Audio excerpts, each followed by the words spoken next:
Bienvenue dans ce nouvel épisode d'EnduroFlow. Aujourd'hui, j'accueille Maude Baudier, une passionnée de sport d'endurance et fondatrice de Smatchy, une application pour trouver des personnes avec qui faire ton sport près de chez toi. Car oui, on parle souvent de performance, mais ce qui fait tenir dans la durée, c'est souvent la présence des autres, la force du groupe. Et ça, Maude l'a bien compris. Dans cet épisode, on revient sur sa propre pratique du sport, puis on bascule dans l'aventure Smatchy. D'où vient l'idée, à qui ça s'adresse, et surtout, quel problème ça résout vraiment. Comme d'habitude, voici un petit aperçu de tout ce que tu vas découvrir dans cet épisode.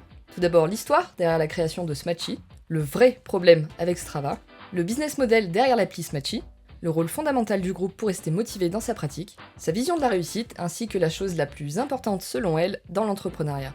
Et pour finir, une anecdote à la fois drôle et révélatrice à l'arrivée d'une étape du Tour de France, où un simple commentaire a souligné un peu malgré lui tout le chemin qu'il reste encore à parcourir pour valoriser le sport féminin. Avant de te laisser avec l'épisode du jour, comme d'habitude, pense à t'abonner, à partager l'épisode et à laisser une revue 5 étoiles sur ta plateforme d'écoute préférée. Et si tu veux un peu plus de contenu exclusif, conseils et retours d'expérience sur mes différents invités, je t'invite également à t'abonner au compte Instagram enduroflow-du-bas. Le lien sera également disponible en description. Sans plus de transition, je te laisse apprécier mon entrevue avec Maude Baudier.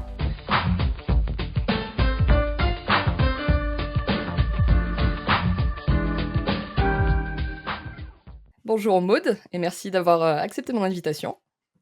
Bonjour, Est-ce que je peux te laisser te présenter pour démarrer, s'il te plaît? avec plaisir. Eh bien, je m'appelle Maude Baudier, je suis la fondatrice de plusieurs projets dans le monde du sport, et entre autres Smatchy et Les Bornés, qui sont toujours à mon actif. Et je suis aussi sportive dans mon quotidien, alors un petit peu moins en ce moment, mais j'ai eu la chance de pouvoir participer à des très belles courses, des marathons, des étapes du Tour, des courses sur le format Ironman, donc c'était assez sympa.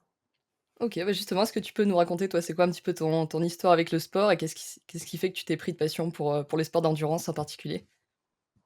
C'était pas forcément, mes sports de prédilection quand j'étais jeune. Moi, je suis cavalière, donc je viens de Ok, l'équitation. J'en ai fait pendant, plus de 10 ans, sans en faire en compétition. D'ailleurs, dès toute petite, pour moi, le sport était plus un exutoire qu'une compète. Je mettais la compète plutôt dans les études et donc j'ai plutôt pratiqué avec, cette volonté de lien social. J'avais mon groupe de copines et tous les samedis, c'est on se retrouve et on va faire du cheval, et aussi de prendre soin de l'animal, j'adorais ça. Donc je restais très longtemps au centre équestre pour, faire les box, curer, m'occuper des poneys dont les gens s'occupaient pas et cetera. Et en fait, je suis arrivée en études supérieures. J'avais déjà conscience que j'avais beaucoup de chance de faire de l'équitation parce que c'était pas un sport qui était accessible financièrement pour tous. Et j'en ai encore plus pris conscience quand je suis arrivée en études supérieures parce que mes parents ont commencé, à financer, le premier appart, pour que tu puisses aller faire ton école, la nourriture et cetera. Et je refusais qu'en fait, je vive sous perfusion de mes parents et donc j'ai arrêté, l'équitation. Dans un premier temps, pour pouvoir prendre des jobs étudiants, puisque le samedi, c'était le moment où tu pouvais potentiellement aller prendre des missions, dans des centres commerciaux et donc faire vendeuse, ce que j'ai fait. Après dans un second temps, parce que, je vivais en région parisienne, avec mes parents, mais plutôt dans la partie campagne de la région parisienne, donc il y avait pas mal de centres équestres et on avait des conditions assez cool pour pratiquer. Et après, j'ai fait mes études dans Paris. Et donc, c'est pas forcément les mêmes conditions pour pratiquer l'équitation. Tu es enfermé dans des manèges avec les routes à côté, avec les voitures qui passent en permanence. C'est beaucoup moins fun. Et donc, j'ai pas forcément repris. Et en école de commerce, ayant arrêté le sport, j'ai vu directement les impacts sur mon corps. Ça m'a pas plu parce que j'étais très sportive avant. Et donc, j'ai décidé de commencer la course à pied. C'était pas du tout un pari gagnant parce que faut savoir que moi, je pense que si tu dis que je suis marathonienne à mon prof d'EPS du collège, tu sais, quand il te faisait faire les 45 minutes autour du stade, mais il se tape un fou rire parce que si je pouvais faire en sorte d'avoir la cheville brisée pour ne pas faire les 45 minutes autour du stade, je le faisais. C'était vraiment mon angoisse absolue, l'athlétisme. Et pour autant, en tant qu'adulte, je l'ai redécouvert. Alors avec beaucoup de souffrance au début parce que c'est un sport qui est assez ingrat quand tu commences. Mais je me suis accrochée, j'ai rencontré des gens qui m'ont fait intégrer le Nike Running Club, qui à l'époque tournait pas mal sur Paris et c'était assez cool parce que tu avais 3 sessions dans la semaine, coachées, c'était génial. Et en fait, j'y ai pris goût. Nike m'a offert un premier dossard, puis un second pour faire un semi-marathon, alors que je n'avais jamais couru plus de 7 bornes. Donc c'était vraiment un gros challenge. Et puis de fil en aiguille, en fait, je me suis mise à courir, j'ai fait mon premier marathon. La course à pied m'a emmenée vers le vélo. Donc, je me suis mise à faire du cyclisme de route et je me suis inscrite à l'étape du Tour de France, qui est une des épreuves du Tour de France ouverte pour les amateurs. Et puis, bah, une fois que tu as fait ça, il manque l'Ironman, hein. Donc, l'année d'après, je m'inscrivais sur l'Ironman de Nice. Et voilà, la boucle était bouclée. OK. Et aujourd'hui, du coup, ça occupe un petit peu quelle place dans ta vie? Est-ce que c'est juste, un plaisir ou est-ce que, tu as quand même des ambitions un petit peu sportives, que ce soit à ton niveau, pas forcément, en professionnel, mais ouais, ouais, en termes de niveau amateur, ou autre d'ailleurs? Est-ce que tu as encore, ouais, des projets, des courses qui te font rêver ou ce genre de choses? Pas du tout, et en fait, pendant 3 ans post-covid, parce que j'ai arrêté totalement la partie, compétition, donc dossard pendant la période covid, et à la sortie du covid, j'ai eu la chance de pouvoir être invitée sur des Alpha Ironman. Et en fait, ça a été un peu pour moi une zone de frustration parce que plus je m'investissais dans mon entreprise, moins j'avais le temps de m'entraîner. Et donc, plus je voyais finalement mon niveau se dégrader, si on peut dire ça comme ça, parce que tu peux pas maintenir un certain niveau de performance sans t'entraîner. Et en fait, j'ai un peu vécu ça comme une frustration, parce que je passe des Alpha Ironman avec très, très, très, très peu, voire quasiment pas d'entraînement, mais forcément avec des temps qui sont pas bons du tout. Et donc, en fait, tu te dis, mais si je m'étais entraînée, j'aurais pu. Et ça a fini par créer tellement de frustration parce que je ne pouvais pas le faire. Et donc, je devais normalement avoir un dossard cette année et on l'a annulé. On devait le faire ensemble avec mon conjoint. Parce qu'en fait, on a pris le constat assez basique de dire notre quotidien, pour l'instant, est beaucoup trop chargé pour se permettre de faire 15 à 20 heures d'entraînement semaine. Et ce serait forcément aux dépens soit d'autres choses qui sont hyper importantes dans notre quotidien, soit de notre santé. Et ça vaut pas le coup. OK, et du coup, d'une certaine manière, est-ce que tu arrives quand même à avoir une approche où, comment dire? Où la pratique sportive t'aide en tant qu'entrepreneur, même si c'est plus, même si tu pratiques plus, dans des objectifs de performance? Est-ce que, ouais, le fait de faire des sports d'endurance, ça te donne des enseignements que tu peux appliquer à ta vie de tous les jours? Et ouais, d'une certaine manière, est-ce que le fait d'être sportive te permet d'être une meilleure entrepreneur et inversement? Je pense que de toute façon, quand tu es entrepreneur, tu dois avoir un équilibre sur cette partie-là, qui va complètement changer d'une personne à une autre. Moi, le sport, je l'utilise comme un moyen de me vider la tête. Donc, il y a plus cette notion, en fait, je regarde plus la montre. J'y vais aux sensations et je le fais parce que ça va me faire du bien. Mais on parle pas forcément qu'un bien physique, c'est-à-dire que je parle pas que des endorphines et de ce que tu vas ressentir à partir du moment où tu as fait ta séance, mais vraiment de cette sensation que tu peux avoir quand tu arrives enfin à décrocher et où en fait ta tête est concentrée sur autre chose que ton travail. Et en même temps, c'est assez contradictoire avec ce que je viens de te dire, mais ça m'arrive parfois de trouver des solutions à des choses pour le boulot quand je suis en train de courir. Parce que je suis plus dans le nez dedans, je pense à autre chose, je regarde, moi j'habite à la campagne maintenant, donc je regarde les vaches. Voilà, tu vois un environnement en fait qui te sort de cet environnement boulot, et d'un coup d'un seul, dans ta tête, tu vas avoir une solution qui va arriver alors que tu étais en train de la chercher depuis une demi-heure assise à ton bureau. Et donc, je vois plus le sport maintenant comme un moyen de me vider la tête, de m'équilibrer, parfois même de solutionner des choses où je suis bloquée, mais pour autant, qui va me permettre de pouvoir maintenir d'un point de vue santé, un corps qui va être toujours mon allié et pas mon ennemi. OK. Ah, c'est marrant, ouais, c'est la question que j'allais te poser justement. Est-ce que ça t'arrive d'avoir des idées, des déblocages justement, grâce, ouais, grâce à une sortie ou ce genre de choses? Donc tu as répondu à la question. Pour ce qui est de ce matchy, du coup, est-ce que c'est quelque chose qui t'est venu, en courant ou autrement? Comment, ouais, comment est né un petit peu le besoin ou l'envie de créer quelque chose, autour du sport?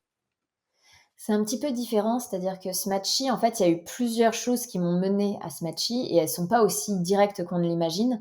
En fait, je suis à la tête de la communauté Les Bornés, qui est une communauté sur la place de la femme, dans le cyclisme et le triathlon. Et pendant la période Covid, il y avait plein de choses qu'on pouvait plus faire parce qu'on n'avait pas le droit d'organiser d'événements. Il y avait beaucoup de choses sur lesquelles on était restreint. Et la marketeuse qui était en moi a fait une étude marketing pour leur demander qu'est-ce qui vous intéresse à venir chez Les Bornés. Et je me suis rendu compte qu'en fait, c'était le groupe qui les intéressait, c'était le lien social. Et j'ai trouvé ça assez étrange parce que je me suis dit, mais ils peuvent le trouver n'importe où. Nous, plus que d'autres, franchement, il n'y a pas de grande différence. Et en fait, avec un peu de recul, je me suis rendu compte qu'il n'y avait pas vraiment d'outils qui permettaient d'agglomérer aussi bien qu'on le souhaitait ces communautés de sportifs. Donc, on a commencé d'ailleurs par créer un site Les Bornés avec des fonctionnalités de rencontre entre bornés. Et plus on avançait, plus on se rendait compte que bah, le cyclisme, la course à pied et la natation n'étaient pas les seuls à avoir cette problématique de lien social et de se rencontrer pour faire du sport ensemble. Sauf que on s'est retrouvé face à une problématique marketing, c'est-à-dire que les bornés étaient très ancrés dans la tête du tout venant comme communauté sur la place de la femme dans le cyclisme, et que si on se mettait à lancer du tennis ou je sais pas, du badminton, et ben ça n'aurait pas du tout fait écho à la communauté. Ils comprendraient pas pourquoi on lancerait les bornés badminton. Et donc, il a fallu réfléchir à un autre positionnement de marque, à un autre nom. Et la notion d'application est venue aussi un peu à ce moment-là, c'est-à-dire qu'à force de réfléchir et de pousser le concept, on est parti sur l'idée de créer une app pour trouver des gens avec qui faire du sport près de chez soi, que les bornés peuvent utiliser, c'est-à-dire qu'on l'a créé dans un premier temps en gardant en tête les besoins de la communauté les bornés, mais qui soit aussi ouvert à d'autres sports, à d'autres pratiques et potentiellement à une autre approche aussi psychologique de ta façon d'aborder le sport. OK, et du coup, ça s'adresse, vraiment à monsieur et madame tout le monde ou, c'est une cible qui est un peu plus spécifique? Enfin, en gros, voilà, si tu devais, nous pitcher le projet aux auditeurs qui nous écoutent, qu'est-ce que tu dirais? Smatchy, c'est vraiment tout public. J'ai tendance à dire que moi, mon idéal, ça serait que ta petite nièce et que ta grand-mère, soient sur l'application et puissent aller marcher ensemble si, elles en ont l'occasion. Mais dans la réalité actuelle des chiffres, on est plutôt sur les plus de 30 ans, qui commencent en fait à se retrouver dans des enjeux organisationnels beaucoup plus complexes que quand tu es jeune, puisque quand tu es jeune, tu as encore tes potes accessibles facilement à l'école.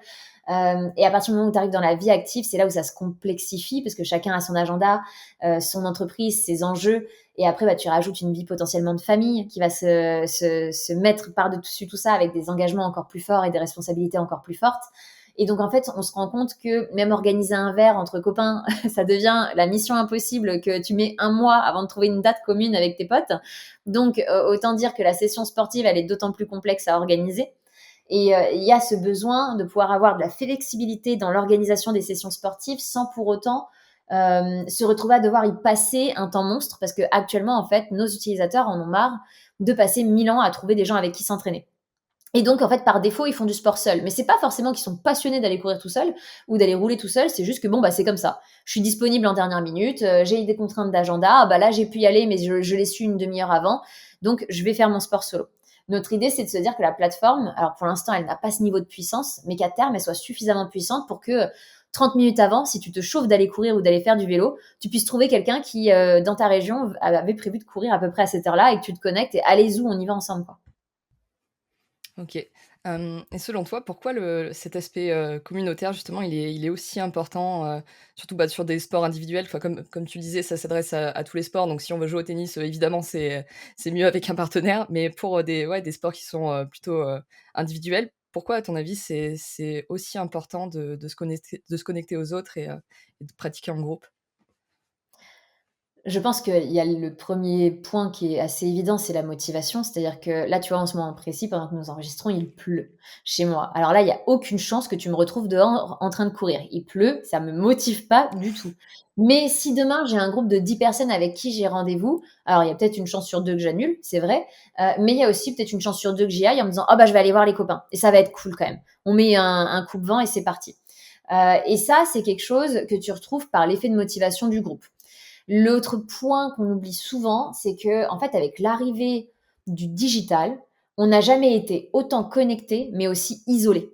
Et donc, en fait, on se retrouve avec des individus qui, en effet, ont la sensation d'avoir un réseau hors du commun autour d'eux, mais qui finalement, si on fait vraiment le compte des relations sociales dans le quotidien, bah, c'est pas ouf, hein. C'est même très très risible d'un point de vue lien social par rapport à ce qu'avaient nos grands-parents ou même nos parents quand il n'y avait pas tous ces outils. Et donc, on se retrouve avec des populations qui sont plus isolées, plus déprimées, moins bien dans leur peau, moins bien dans leur tête. Et tout ça juste parce qu'on a oublié qu'on était des animaux sociaux. C'est-à-dire que l'être humain, ça fait partie des animaux qui ont besoin du collectif. Et on a toujours vécu en collectivité, c'est très très rare. Et c'est le mythe de l'ermite, mais que tu vives en individualisme pur. C'est-à-dire qu'on fait partie de ce besoin qu'on a de sociabiliser, d'avoir des relations. Et le digital, finalement, l'empêche plus qu'il ne le favorise. OK, bah, c'est intéressant ce que tu dis. Et du coup, à ton avis, qu'est-ce que le sport, en quelque sorte, dit de nos façons de créer du lien aujourd'hui? Enfin, si, ouais, par rapport à 50 ans en arrière et aujourd'hui, si on compare un petit peu la manière de pratiquer du sport, qu'est-ce que ça dit sur nos sociétés, à ton avis? Bah, en fait, c'est là où c'est hyper intéressant, c'est que je pense que ça a pas tant changé que ça et quand tu fais partie d'un groupe, tu as toujours les mêmes valeurs que tu pourrais partager et raconter à ton grand-père et il te raconterait exactement la même chose. Parce que moi, je sais que, par exemple, mon grand-père a fait beaucoup de rugby et quand il parle de ça, c'est très similaire avec ce que moi je peux rencontrer dans des groupes de running ou dans des groupes de vélo. Ce côté pote, lien social, tu t'entraides, mais aussi tu peux faire du business entre personnes qui font, le même sport. Il y a beaucoup de choses qui sont similaires à tous les sports et qui sont similaires à toutes les générations. Là où moi j'apporte un petit bémol qui vient avec justement tout cet ajout de technologie, c'est qu'en fait on a oublié de se foutre la paix dans le sport. C'est-à-dire qu'avant, quand tu pratiquais justement la course à pied, tu faisais le concours de qui est le plus fort avec ton voisin. Voilà, et ça s'arrêtait à ça, avec la personne avec qui tu vas aller courir. Mais tu avais pas ce comparatif perpétuel de personnes que tu ne connais même pas, qui habitent à l'autre bout de la France. Et maintenant, en fait, avec des outils comme Strava, les montres connectées, etc., tu peux passer ta vie en permanence à te comparer à des gens déjà que tu n'as jamais vus. Et en fait, ça vient mettre en exergue un truc, c'est qu'il y aura toujours meilleur que toi. C'est très rare d'être le meilleur au monde. C'est une compétence que très peu connaîtront dans leur pratique sportive. Sauf qu'en fait, ça vient encore plus décourager et démotiver et affecter les gens parce que ça devient limite une pratique du sport malsaine.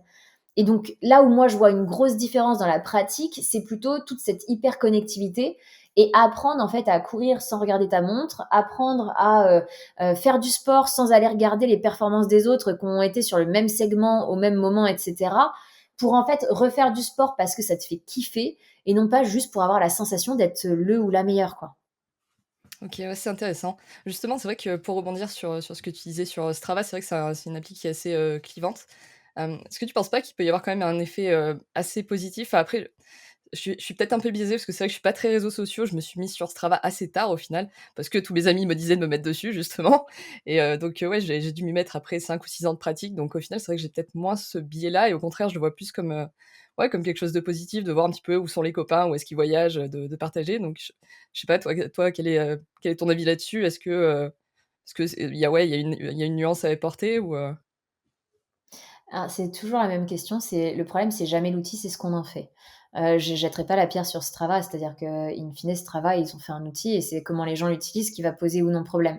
Là où moi j'ai des grosses difficultés avec Strava et qui fait d'ailleurs que j'ai quitté la plateforme en public, c'est que tu avais ce qu'on appelait la police de Strava qui, si tu t'étais arrêté pour aller faire pipi et que tu avais mis en pause ta montre ou alors je sais pas, tu vis à Paris et tu as mis en pause ta montre parce qu'en fait tu as un feu et tu sais qu'il va durer 2 minutes donc ça sert à rien de laisser ta montre tourner et bah tu avais la police de Strava qui disait: «Hey, ton cardio il a descendu, hein, donc c'est que tu as mis en pause ta montre, hein, et puis, tant d'efforts versus, tant de séances, il y a une différence».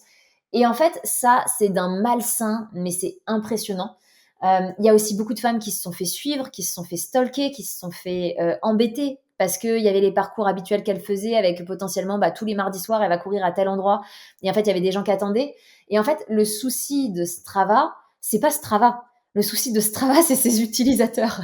Et c'est toujours d'ailleurs le problème de toutes les plateformes. C'est très facile d'aller jeter la pierre à l'entrepreneur qui a créé quelque chose, mais en réalité, c'est ce qu'en fait et l'utilisateur et son usage qui va être plus ou moins problématique. Moi, je l'utilise plus. Je me sens pas à l'aise avec le fait que les gens connaissent mon parcours habituel. Je me sens pas à l'aise avec le fait que les gens analysent mes données parce qu'ils ne connaissent pas mon quotidien, ils ne connaissent pas mes statistiques de santé, ils savent pas si cette semaine je suis dans ma phase forte ou dans ma phase faible, et que en fait ça viendra plus me miner le moral qu'autre chose. Donc pour me préserver d'un point de vue intellectuel, je l'ai retiré. J'entends que ça puisse booster certaines personnes et je dis pas, ça m'a boosté à une époque où j'étais plutôt dans la compétition. Mais est-ce que ça faisait que j'avais une relation saine au sport? Je suis pas certaine. Je pense que justement, c'était la période où j'étais la plus malsaine dans ma relation au sport parce que j'étais dans la comparaison permanente avec les autres et à regarder en permanence ma donnée, à vouloir toujours aller plus vite, plus fort, etc. Mais finalement au détriment de mon corps. OK, ouais, c'est intéressant. Je te remercie pour, ouais, pour le partage et même, tu as soulevé un point intéressant sur le fait de ouais, que j'avais jamais, pensé à ça, que, ouais, sur le fait que certaines femmes puissent se faire harceler, parce qu'il y en a qui repèrent le parcours qu'elles font habituellement. C'est ouais, je pense que c'est un point intéressant aussi à soulever. Je te remercie d'avoir, d'avoir appuyé ça. Pour en revenir un petit peu à Smatchy, donc tu nous as parlé un petit peu de comment t'étais venue l'idée, de comment, ouais, de comment était né le projet. Est-ce que tu peux nous parler un petit peu maintenant des 1res étapes, on va dire à partir du moment où tu comprends qu'il y a un vrai besoin à ce niveau-là? Qu'est-ce que tu mets en place pour, le transformer en une entreprise concrète? Alors la première chose que je fais, c'est une étude marketing. Je pose des questions à des gens, je regroupe des gens autour d'une table.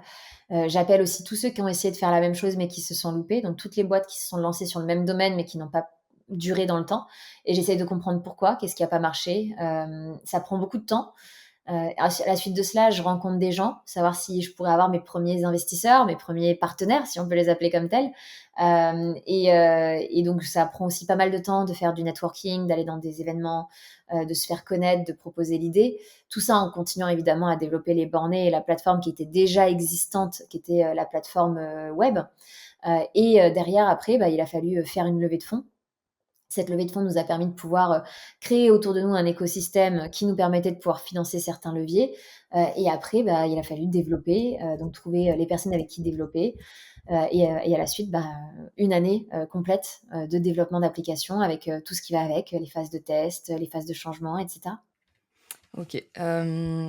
Pour ce qui est du nom, je t'ai pas posé la question. Comment t'es venu le nom, Smatchy? Pourquoi Smatchy?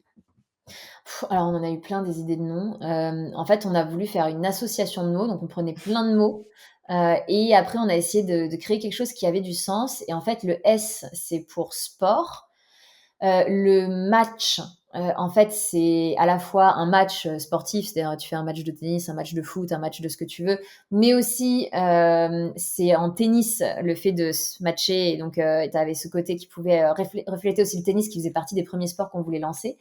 Et après, on a mis un Y derrière tout ça parce qu'on avait commencé dès le début à imaginer une petite mascotte qui est le fameux kangourou que tu vois sur le logo. Et à la base, mon logo était beaucoup moins épuré, c'était vraiment cartoonisé. Et donc il y avait ce petit cartoon de kangourou, et on voulait lui donner un nom. Et donc en fait, on a réfléchi à comment décliner tout ça. Et au bout d'un moment, ce matchy nous est venu en tête. Mais bon, enfin, je pense, on a eu une liste de 50 noms.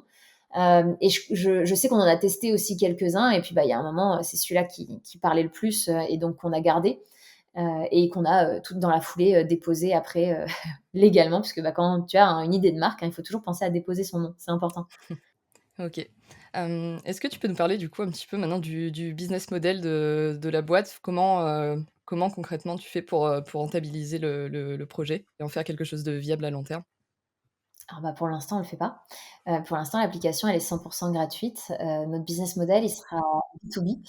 En fait, quand j'ai discuté avec les personnes qui ont échoué, beaucoup avaient fait un business model B2C, c'est-à-dire qu'il y avait un système de freemium, comme tu as sur beaucoup d'applications, tu as un certain nombre de fonctionnalités gratuites, et pour avoir le reste, eh ben, il faut payer.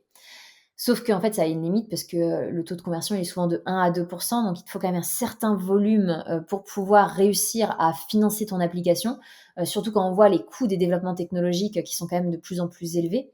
En fait, c'est le paradigme, c'est que d'un côté, l'IA est en train d'arriver, donc va nous aider à baisser les coûts, mais en même temps, un salarié n'a jamais coûté aussi cher. Donc il faut toujours trouver la bonne balance, et le B2C est très compliqué. Donc on s'est dit: «On va faire une plateforme C2C», parce que c'est ce qu'on fait, c'est-à-dire, customer à customer. Tu te mets en relation avec d'autres utilisateurs de la plateforme, où en fait le business model sera B2B2C ou B2B. Et notre objectif, c'est de réunir, l'écosystème, sportif au sens large, et de leur proposer des solutions qui vont être des verticales autour du marketing, des verticales autour de certains leviers événementiels qu'eux, ils peuvent exploiter, et où ils peuvent utiliser l'application, dans ces leviers-là. Et où nous, en fait, on vient apporter une solution, par rapport à des enjeux qu'eux, ils peuvent avoir d'un point de vue corporate. Et où derrière, les utilisateurs qui sont sur la plateforme, en fait, vont en bénéficier. On leur offre des avantages, on leur offre des réductions, on leur offre des événements ciblés qui leur plairaient. Et toute l'idée étant que Smatchy soit le connecteur entre toutes ces personnes de l'écosystème. OK. Et comment tu imagines le projet, évoluer dans les années à venir? C'est quoi un petit peu ta vision à moyen, long terme? Bah, moi, je veux que ce matchy soit sur le téléphone de tout le monde, comme tu peux avoir un Blablacar, un Facebook, un Instagram, et c'est, quasiment, inscrit dans les mœurs.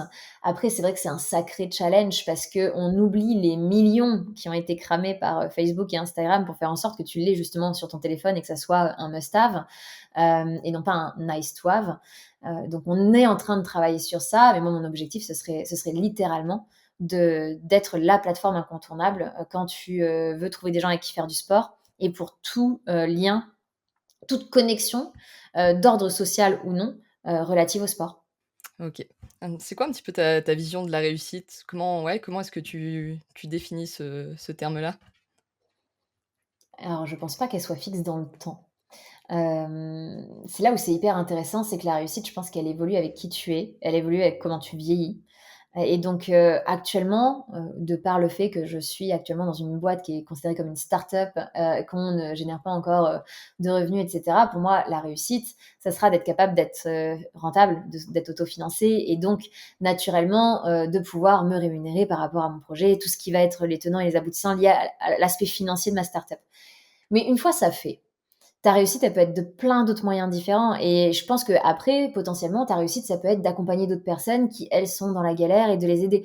Donc, pour moi, la réussite, c'est de réussir à atteindre un objectif que tu t'es fixé, plus ou moins avec, complétion de ton objectif. C'est-à-dire que c'est jamais à 100 et il faut l'accepter. C'est très rare que ce soit à 100 et avec, toujours une envie, une passion et un accord avec toi-même. Et c'est là où d'ailleurs c'est extrêmement compliqué puisque parfois la réussite, c'est d'accepter d'échouer. La réussite, ça va être de se dire: «OK, là c'est bon, j'arrête, je vais dans le mur, ça n'a aucun intérêt, donc je m'entête pas». Et c'est, je pense, le plus dur, parce qu'on associe uniquement la réussite au succès, alors que dans d'autres pays, la réussite, c'est aussi lié à l'apprentissage et à l'échec et ça, on l'a pas du tout en France. Ouais, c'est intéressant et c'est vrai que oui, c'est assez, la mentalité, que ce soit anglo-saxonne, même des pays du Nord est assez différente de celle qu'on a l'habitude de voir en France donc ouais, c'est bien que tu aies ce discours-là, je pense. Si on reprend un petit peu sur, les dernières années, un petit peu toutes les ouais, les étapes, les défis auxquels tu as fait face, c'était quoi un petit peu les plus gros défis depuis le lancement? Est-ce qu'il y a eu des surprises, qu'elles soient bonnes ou mauvaises, des inattendus? Il y en a plein, il y en a plein, il y a le fait de s'associer, c'est toujours extrêmement compliqué de trouver les bonnes personnes avec qui tu vas être en phase. Il y a le fait de se financer, c'est extrêmement dur, hein, de se financer, et de réussir à obtenir, des fonds. Il y a très peu d'élus pour, beaucoup de demandeurs. Et je pense que le dernier point, c'est de tenir sur le long terme parce que je vois beaucoup, moi, de personnes se lancer dans l'entrepreneuriat avec cette sorte de magie dans les yeux parce qu'ils se disent: «Liberté, je vais pouvoir faire tout ce que je veux» et cetera et qu'ils ne voient pas, toutes les contraintes qui découlent de l'entrepreneuriat et parfois, en fait, le côté injuste que ça peut avoir. Il faut voir ça vraiment comme une course très, très longue. C'est un ultra, c'est un Ironman et c'est pas du tout, un sprint, ou un 10 kilomètres. Et ça rend, potentiellement aussi, les personnes un peu, illusoires sur ce que, va être la facilité de réussir, la facilité d'arriver au succès. On oublie que, Blablacar a pris plus de, je crois, 20 ans avant d'être rentable et qu'il y a plusieurs fois où, ils ont été sauvés in extremis par des levées de fonds et que, en fait, à quelques jours ou semaines près, la boîte est coulée, quoi. Et on oublie un peu toutes ces péripéties pour ne garder que le positif. Alors c'est très humain de faire ça, mais malheureusement dans l'entrepreneuriat, tu as plus de down que de up et donc si tu es pas capable de gérer ça, c'est compliqué. OK. Comment tu fais toi justement pour gérer un petit peu ces moments de doute? Waouh, c'est dur. Je sais pas si je les gère à 100 parfaitement bien. Je déjà, moi, j'ai beaucoup de chance, j'ai un bon entourage et ça, je pense que ça joue énormément et c'est pas quelque chose que tout le monde peut se targuer d'avoir. J'ai un conjoint qui est très dans le support, et qui comprend, je pense, ne serait-ce qu'en passant le pas de la porte, dans quel état d'esprit je suis par rapport à la journée que j'ai pu avoir et donc qui va mettre en place l'écosystème dont j'ai besoin pour soit me le faire oublier, soit m'apporter ce dont je vais avoir besoin en termes de support et j'ai beaucoup de chance sur ça, je l'avoue. J'ai des parents qui sont aussi très présents et quand ils sentent que, voilà, je patine sur quelque chose, je bloque, voilà, je suis dans la semoule, et ben, en fait, ils vont essayer de débloquer les choses autant que faire se peut. Et ça aussi, c'est appréciable parce que tu as une sensation de soutien et même si finalement le résultat à la fin, il est pas là, même s'ils ont essayé d'aider, tu as cette sensation d'être porté et de pas être, toi à porter tout le monde. Donc ça, ça m'aide beaucoup. Et après, je pense que l'âge et la maturité fait que tu prends de plus en plus de recul sur les choses et il y a certaines choses sur lesquelles avant je me rongeais, absolument et c'était assez affreux d'ailleurs parce que ça avait un impact sur ma santé, physique comme mentale et où maintenant c'est un peu, bah, on verra. Advienne que pourra. Et il y a des choses sur lesquelles j'ai pas la main et je le sais et je peux pas faire d'effet de levier. Je suis et je resterai impuissante parce que ça ne dépend pas de moi. Et donc ça sert à rien de se ronger l'estomac pour ça.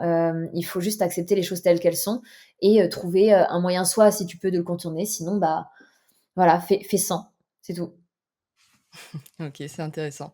Et tu penses que la fibre entrepreneuriale, c'est quelque chose que tu as toujours eu en toi? Tu penses que, ouais, dès petite, tu avais déjà, cette envie, d'aider les autres, de créer des choses? Ou, c'est quelque chose qui est venu un petit peu comme ça? Alors je pense que j'ai toujours eu un caractère d'une personne qui pourrait devenir entrepreneur. Aider les autres, je ne sais pas, je saurais pas répondre à cette question. Il y a très récemment, ma mère m'a dit: «Mais tu as toujours adoré, parler avec des gens». C'est-à-dire que j'étais un enfant qui n'avait pas peur d'aller voir une table d'inconnus et de s'asseoir et d'aller parler avec des adultes, comme si de rien n'était. Donc ça, j'ai toujours eu ce côté très tchatch que je continue d'avoir en tant qu'adulte, que j'ai peut-être un peu tamisé, quand j'étais à l'adolescence parce que c'est toujours une période assez particulière et la période collège est rarement la période que tu adores le plus dans ta vie.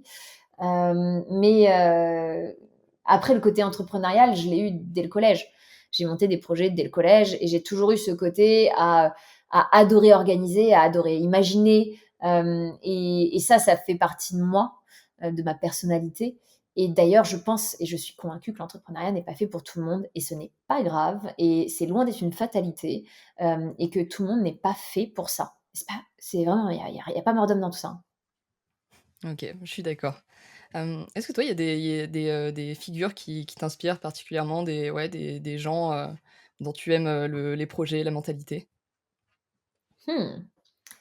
J'ai tendance à dire que je suis fan de personne, parce que j'ai du mal avec la notion de fan. Mais après, évidemment, il y a des carrières où il y a des façon de gérer les choses, où je peux trouver ça extrêmement intéressant, mais en fait, ça je vais toujours le voir avec mon esprit analytique et non pas avec des sortes de paillettes dans les yeux. Donc, en effet, quand j'écoute, par exemple, les podcasts enregistrés par, Kelly Massol qui explique son parcours et cetera, il y a des choses smart, dans la façon dont elle a abordé certaines problématiques et je trouve ça vraiment hyper pertinent. Donc je vais être en accord avec beaucoup de choses qu'elle dit, mais je peux très bien aussi, dans ce cas-là, te parler d'une Kim Kardashian que les gens détestent, mais pour autant, je trouve qu'elle a une pertinence absolue, cette nana-là, parce qu'elle a su rebondir d'un truc qui était complètement anti-business, c'est-à-dire une sextape, pour en faire un empire. Et on peut la haïr comme l'adorer, mais c'est relativement très intelligent d'un point de vue marketing et business. Ouais, c'est vrai aussi, ouais. Je sais plus qui avait fait cette analyse-là. Je pense que c'était, Stan Leloup justement qui a dû faire une vidéo là-dessus et c'est vrai que c'est intéressant de voir aussi, ouais, les choses, sous cet angle-là.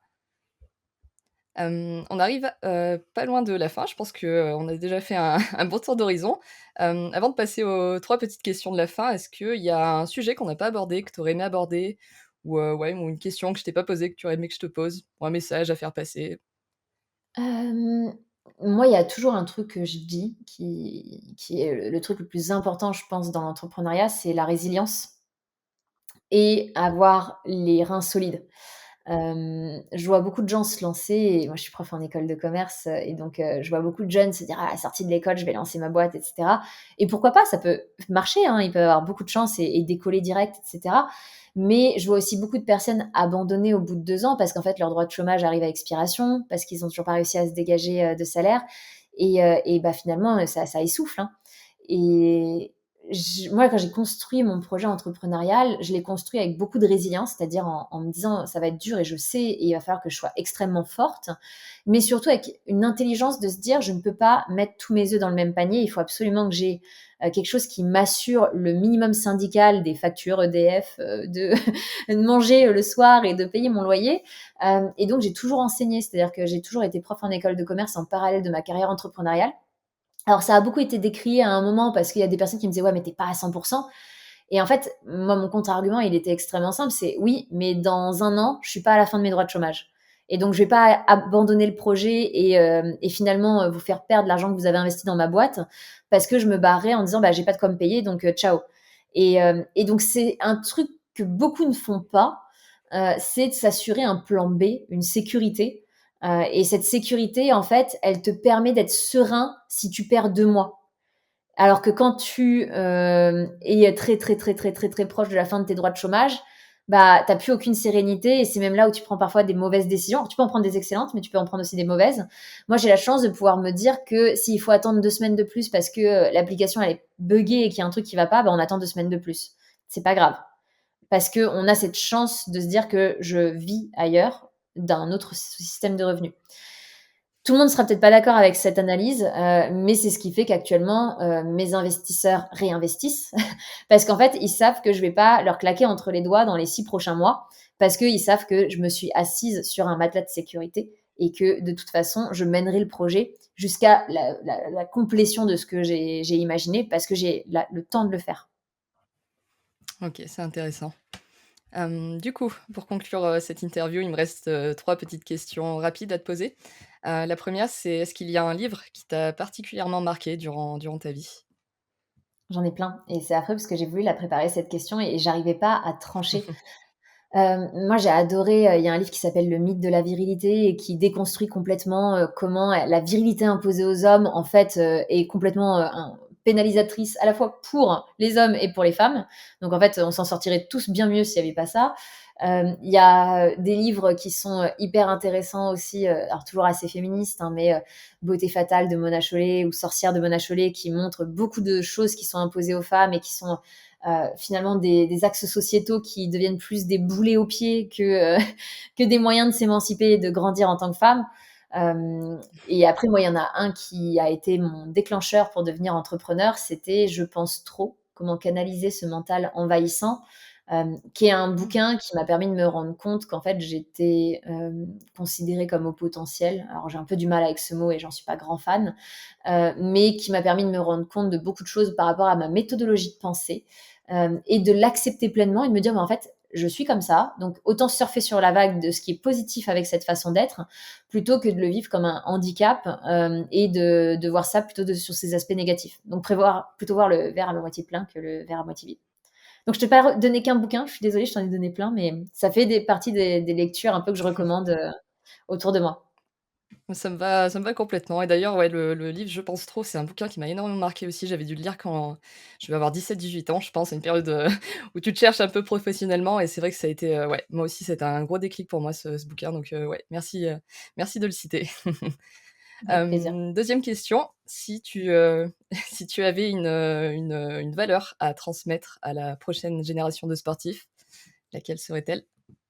La résilience. C'était mon point supplémentaire que je t'ai dit, mais pour moi, c'est quelque chose qu'on a perdu beaucoup, et qu'il faut remettre dans notre quotidien. Le goût à l'effort, la résilience, le goût de l'échec et c'est quelque chose qui est malheureusement, je pense, dopé par les réseaux sociaux parce qu'en fait, tu as une carotte en permanence et une récompense en permanence en étant, sur ces plateformes-là et tu as ce côté, très, gratifiant mais en même temps, très mauvais, hein, pour, notre santé psychologique et j'aimerais revoir le goût de l'effort, j'aimerais revoir le goût de la difficulté dans les jeunes générations, parce que je pense que c'est là où tu apprends le plus. Moi, toutes les fois où j'ai eu les plus gros apprentissages dans ma vie, c'était des moments qui n'étaient pas faciles. Mais qu'est-ce que j'en suis sortie grandie et forte. Et c'est pas une fatalité, parce que tu en ressors toujours grandie et fort. C'est peut-être plus ou moins long selon les personnes, plus ou moins dur, mais au moment où tu en sors, mais qu'est-ce que tu es fier de toi. Ah bah, je te remercie pour le partage encore une fois. Et pour terminer, est-ce que tu aurais une petite anecdote de sport à nous raconter? Il y en pareil, j'en ai des dizaines, mais moi, il y en a une qui m'avait fait, sourire à la fin d'une étape du Tour, donc qui est une des épreuves du Tour de France, où en fait, on est avec une équipe de filles, on est en train donc on a passé la ligne d'arrivée, on est en train de marcher, donc en fait, tu sais, c'est un peu comme la sortie d'un marathon, tu as tout un parcours pour sortir, de l'espace, ligne d'arrivée pour pouvoir retrouver tes proches et cetera et donc on était en train de marcher à côté de nos vélos et on était toutes habillées pareil avec le même vélo. Il y avait un côté très stylé, à cette course-là et il y a un monsieur qui vient nous parler et qui fait alors, ça s'est passé comment, etc. Très, très sympa, hein, on papote un peu, donc bah, tu es dans ton petit chemin en train de marcher côte à côte et tu discutes avec lui. Et il dit alors, vous l'avez fait en combien de temps. Et on lui dit notre temps. Et il nous regarde, il fait oh, bah dis donc, vous aviez des vélos électriques ou quoi. Et sur le coup, en fait, alors c'était, très spontané de sa part, hein, et je pense qu'il s'est pas rendu compte du côté parfois peut-être un peu pas sympa.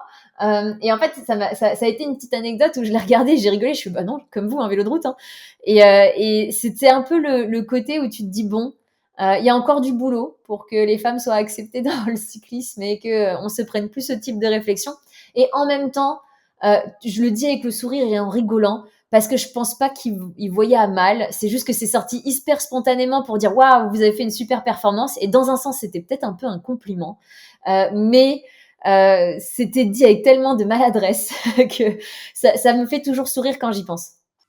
Je te remercie pour le partage. Bah, écoute, merci d'être passé sur le podcast. Avant de se quitter, pour, celles et ceux qui veulent en savoir plus sur toi et sur ce que tu fais, où est-ce qu'on peut te retrouver? LinkedIn, alors je sais que c'est pas forcément le truc de la génération, très, très jeune, mais moi je suis très, très active sur LinkedIn et je partage beaucoup de choses, beaucoup de conseils, beaucoup de tips, beaucoup de choses par rapport aux entreprises.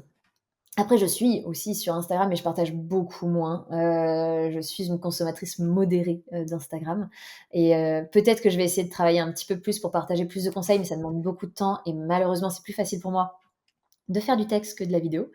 Mais LinkedIn est l'endroit où je pense que tu retrouves le plus de d'informations au global sur les projets que je monte, sur les difficultés de l'entrepreneuriat comme les succès, et où je pense qu'il peut y avoir le plus d'apprentissage pour celles et ceux qui ont envie de suivre des projets montés par, des femmes entrepreneurs dans la sport tech en France.